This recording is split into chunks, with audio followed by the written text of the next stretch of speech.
welcome to the Atheist Experience. I'm your host, Matt Delaney. Joining me this week again, Tracy. You on the line, Doc? Yes. How you doing? Just fine. Yeah, that last caller. Yeah, anybody who believes that someone, person, created the entire universe is just well, they'll believe anything. And that last guy, I have an explanation for how Jesus rose from the dead, and this will help him with understand Jesus. Jesus was a twin. And so that one twin died, and then the other one came out and said, "Hey, I'm okay," and everybody said, "Wow, how about that?" That's my theory about Judas's two deaths. He wanted the proof that Jesus existed. Well, I mean, is there proof that there's a Santa Claus? It's the same comparison. I got presents one year when I was a kid. That's more than Jesus ever did. Yeah, and so that means there's a Santa Claus, huh? Yeah, at least somebody acting in his behalf. And actually, there might be a historic Santa somewhere back. Right. Yeah, and like you said, also there was probably a man who was preaching back then, and I'm sure there were many of them.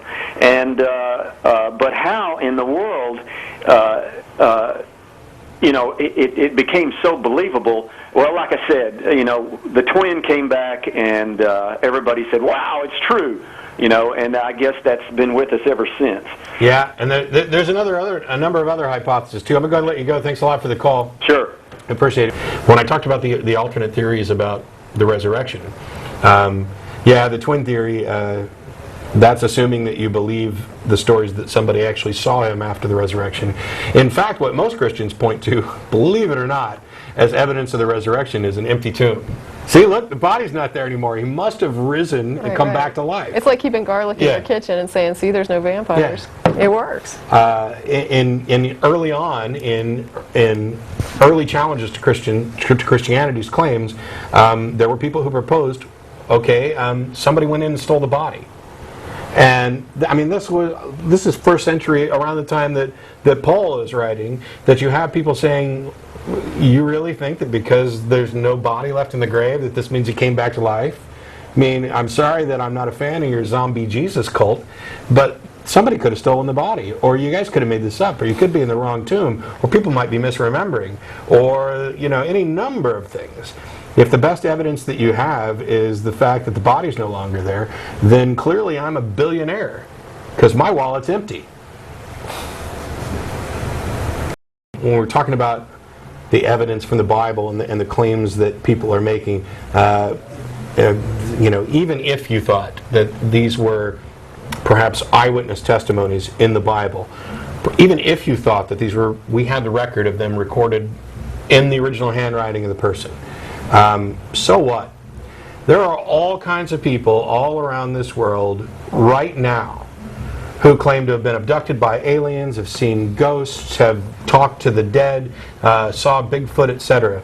They are living people who you can interview directly shortly after the events have supposedly occurred, and yet we do not take them at their word because the claims are of an extraordinary nature. You don't believe madness just because you got it from an eyewitness, no matter how reliable or sincere the person is. I have people who I trust about a great many things, who I think are eminently reasonable, who I care about. And when they tell me something that is batshit crazy, I don't buy it because it's not enough evidence. And if you think that a handful of books for which we don't know who the authors are, we don't have the original copies, they were written decades after the events by non-eyewitnesses, so we've got hearsay of copies, of translations, of copies, of modifications with forgeries included, and you think that's sufficient evidence to justify the claims that are in the book, you are deluding yourself. There's no nicer way to put it. I realize that's offensive. It's still the truth. You would not accept any other claim on the basis of the evidence for which you accept your religion. And it's because you want it to be true, it's because you were brought up in it, it's because it was the religion of mama and that's good enough for me, it was because you needed to make a change in your life and this seemed to be the way to do it. Whatever the reason is, you have helped convince yourself of something for which there is no basis and evidence. And while you're perfectly free to do that, and I'll support your right to believe whatever you want, you are setting yourself up in a very dangerous situation, because once you gain the ability to do that for one thing, you can start doing it for other things too. Your mind is a tool by which you make decisions about how you're going to act with regard to other people. And if you pollute it with nonsense and accept things without evidence, then you're going to make worse and worse decisions over time, decisions that are going to be harmful to yourself and others. People ask all the time, what's the harm with religion? I don't know. How many kids need to die because they didn't get taken to the hospital? How many people's educations have to be poisoned by somebody else's belief? How many stupid laws do we have to pass that waste money, that show favoritism towards people's delusions? There's a website, I think it's what'stheharm.com right, or whatever, yeah. that goes into greater detail about harm done by religion. But we are out of time. So thanks to everybody who came down. Thanks to the crew. Show yourselves. Woo! We'll be back again next week. We appreciate it. You can join us down at Threadgills here in about 30 minutes or so, and we'll see you then. In the meantime, science. It works, bitches!